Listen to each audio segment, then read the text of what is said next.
आज के इस लेक्चर में हम बोल्टेड कनेक्शंस के बारे में पढ़ेंगे। बोल्टेड कनेक्शंस कितने तरह के होते हैं और क्यों लगाए जाते हैं।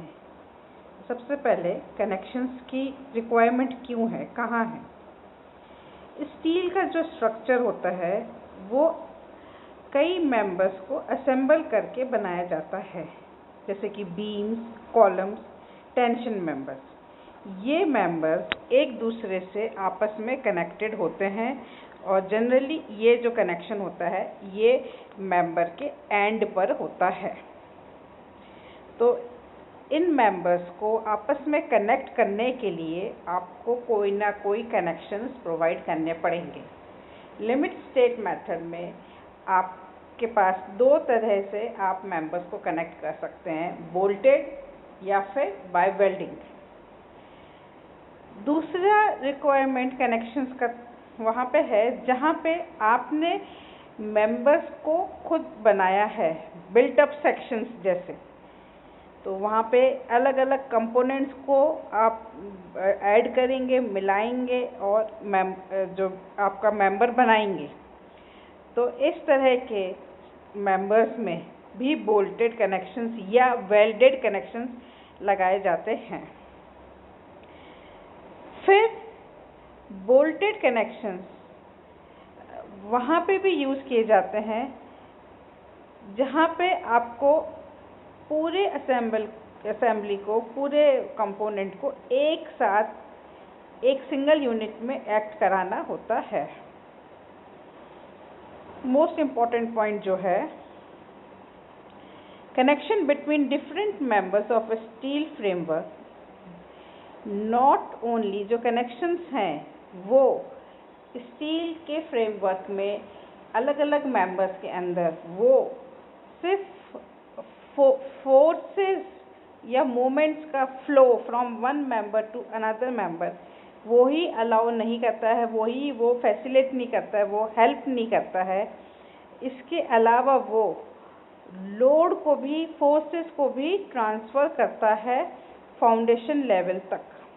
तो कनेक्शंस बहुत इम्पॉर्टेंट है फोर्सेस के फ्लो के लिए, उसको एक मेंबर से दूसरे मेंबर तक पहुंचाने के लिए।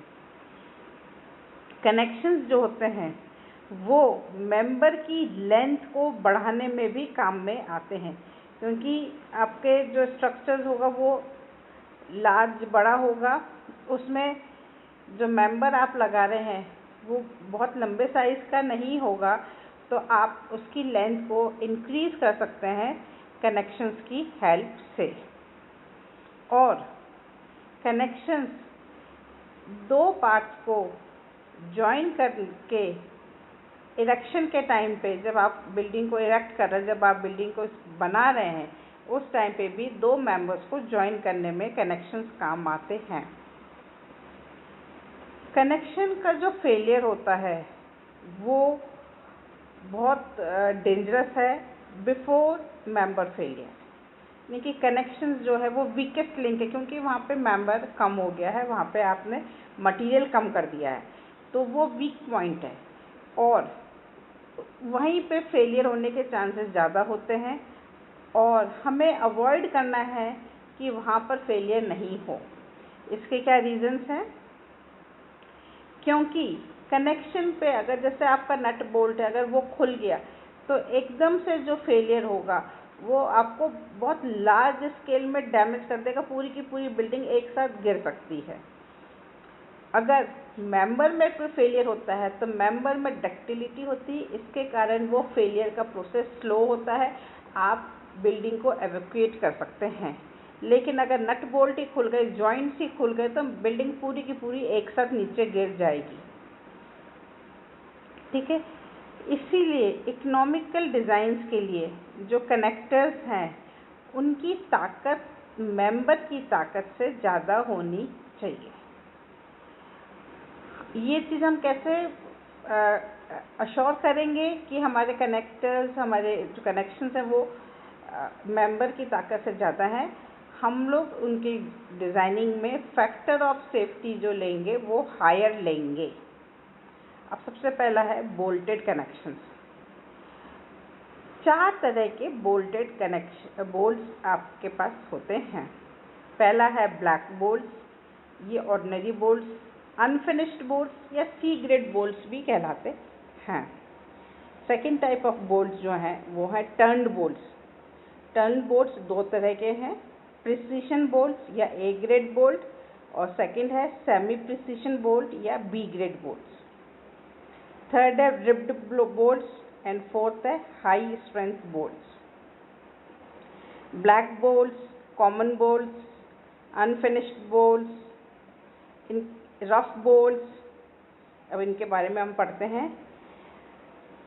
ये लीस्ट एक्सपेंसिव होते हैं, लेकिन इनके कारण जो जॉइंटिंग हो रही है, बोल्ट एज सच अकेला इंडिविजुअली तो लीस्ट एक्सपेंसिव है, लेकिन जब हम ब्लैक बोल्ट से कनेक्शंस बनाते हैं तो ज़रूरी नहीं है कि वो कनेक्शंस भी लीस्ट एक्सपेंसिव हो, क्योंकि वहाँ पे इस बोल्ट की ताकत इतनी नहीं है। तो वहाँ पे वो ताकत पाने के लिए, वो स्ट्रेंथ देने के लिए आपको नंबर ऑफ बोल्ट्स बढ़ाने पड़ते हैं, जिसके कारण कनेक्शन जो है वो लीस्ट एक्सपेंसिव नहीं रहता है। ये इट्स नॉट कंपल्सरी, हो सकता है कि कनेक्शन लीस्ट एक्सपेंसिव हो, लेकिन ब्लैक बोल्ट्स और ये जो बोल्ट्स होते हैं एज सच अनफिनिश्ड बोल्ट्स हैं, इन पे इतनी मशीनिंग का काम नहीं किया गया है, तो ये एज सच चीप होते हैं। ब्लैक बोल्ट्स का जो हम यूज़ करते हैं वो लाइट स्ट्रक्चर्स में यूज़ करते हैं और अंडर स्टैटिक लोड्स में यूज़ करते हैं। स्टैटिक लोड्स मतलब जो लोड्स स्थिर हैं, जो चेंज नहीं करेंगे। डायनामिक लोड्स के कारण इम्पैक्ट आता है, एकदम से झटके लगते हैं, वाइब्रेशंस होते हैं, तो वहाँ पे आप लोग ब्लैक बोल्ट्स का यूज़ नहीं करते हैं। एग्जाम्पल जो है स्मॉल ट्रसेस, प्लेटफॉर्म्स, यहाँ पे आप लोग ब्लैक बोल्ट्स यूज़ करते हैं। और ब्लैक बोल्ट्स हम लोग टेम्परेरी फिक्सचर्स की तरह भी यूज़ करते हैं। कहाँ पे यूज़ होते हैं टेम्परेरी फिक्सचर्स? जैसे आपको फाइनली वेल्डिंग करनी है या हाई स्ट्रेंथ मतलब अच्छे वाली क्वालिटी के बोल्ट्स लगाने हैं, तो हमें ये डिसाइडेड है कि हमें ये बोल्ट्स लगाने हैं या वेल्डिंग करनी है। लेकिन जब हम जो मेंबर्स को असेंबलिंग कर रहे होते हैं, जब उनको हम लोग रफली जोड़ रहे होते हैं, तब हम लोग टेम्परेरी कनेक्शंस के लिए, टेम्परेरी फिटिंग्स के लिए ब्लैक बोल्ट्स यूज़ कर लेते हैं, और बाद में वहाँ पे वेल्डिंग कर ली या high strength friction grip bolts लगाए, तो इन बोल्ट्स को फिर हम लोग निकाल सकते हैं। ये बोल्ट्स सिर्फ स्टैटिक लोड्स पे ही यूज़ होंगे, डायनामिक लोड्स पे यूज़ नहीं होते हैं। ये माइल्ड स्टील की रॉड से बनते हैं। इनका शेप, बोल्ट का जो हेड है वो स्क्वायर या हेक्सागोनल हो सकता है। बोल्ट को अब हम कैसे अलग अलग बोल्ट्स को निकालते हैं, तो ये प्रॉपर्टी ऑफ बोल्ट्स होती है, जिससे कि प्रॉपर्टी ऑफ बोल्ट जो बहुत ज़्यादा कॉमनली यूज़ होती है वो है 4.6। अब इसका क्या मतलब है 4.6? 4 जो होता है वो दिखाता है ultimate tensile strength of the bolt का 100th part. 4 represents the 1/100th part of nominal ultimate tensile strength of the bolt, और 0.6 ये दिखाता है ratio of yield stress to ultimate stress, FYB/FUB। ये बोल्ट के हैं, दोनों की यूनिट, नापने की यूनिट न्यूटन पर mm² में होगी। यहाँ पे 4 दिया है, तो मतलब 4 × 100 इज 400 न्यूटन पर mm²। Ultimate tensile strength of the bolt 0.6 4 के बाद है, तो 0.6 is equal to FYB/FUB। FUB 400 है, तो FYB जो आएगा वो आएगा 240 न्यूटन पर mm²। ये बोल्ट डक्टाइल नेचर के होते हैं। डक्टिलिटी के कारण इनमें जो फेलियर होगा वो एकदम से सडन नहीं होता है।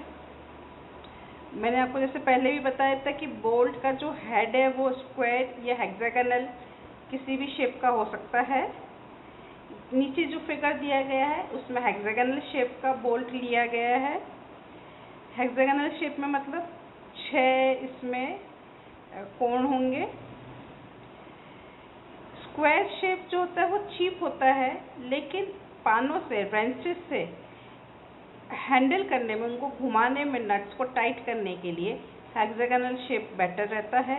इसकी अपीयरेंस भी बेटर आती है, इसको हैंडल करना इजी है और इसमें घुमाने के लिए भी कम टर्निंग स्पेस चाहिए।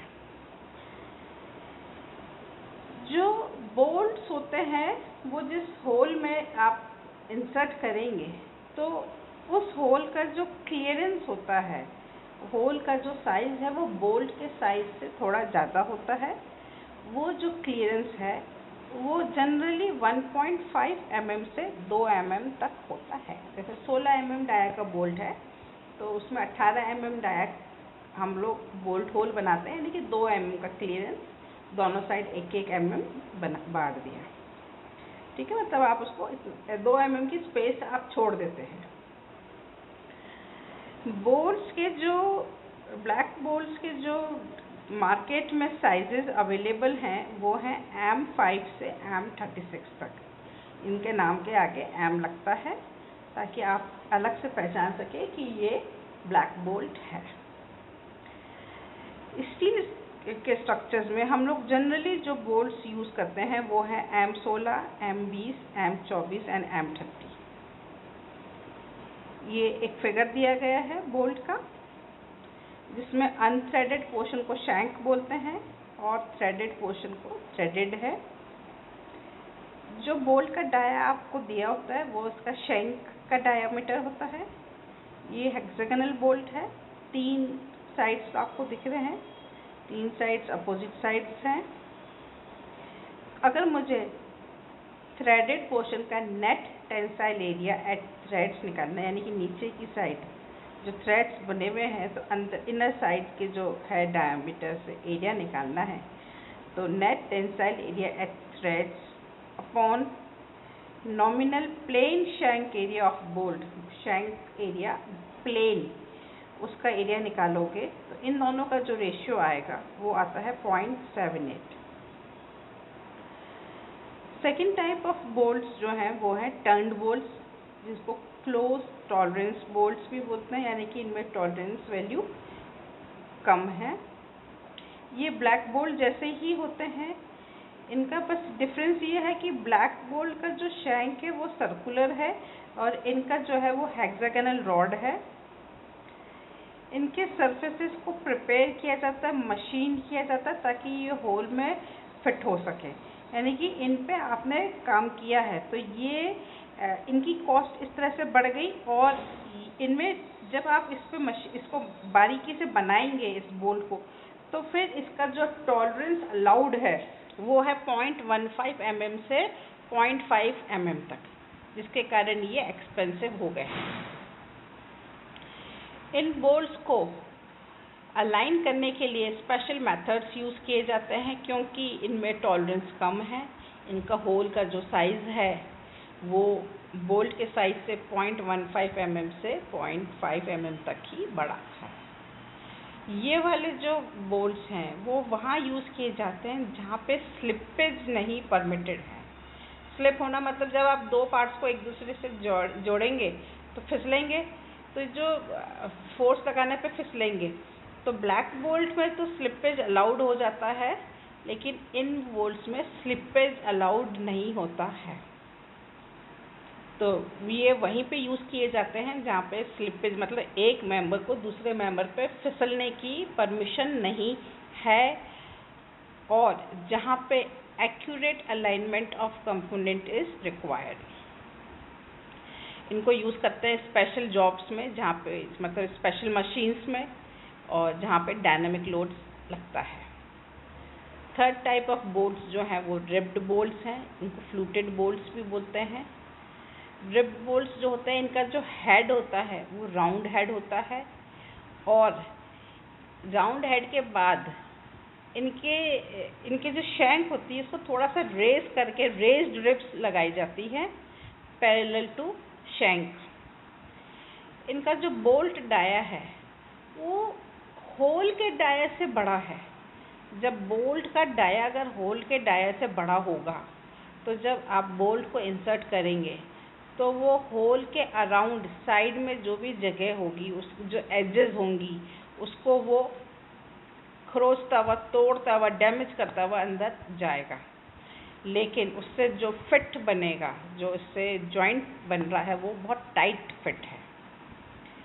तो ये वाला जो कनेक्शंस है वो हम यूज़ करते हैं बियरिंग टाइप कनेक्शंस में, जहाँ पे कि स्ट्रेस रिवर्सल अलाउड है और rarely used in steel structure.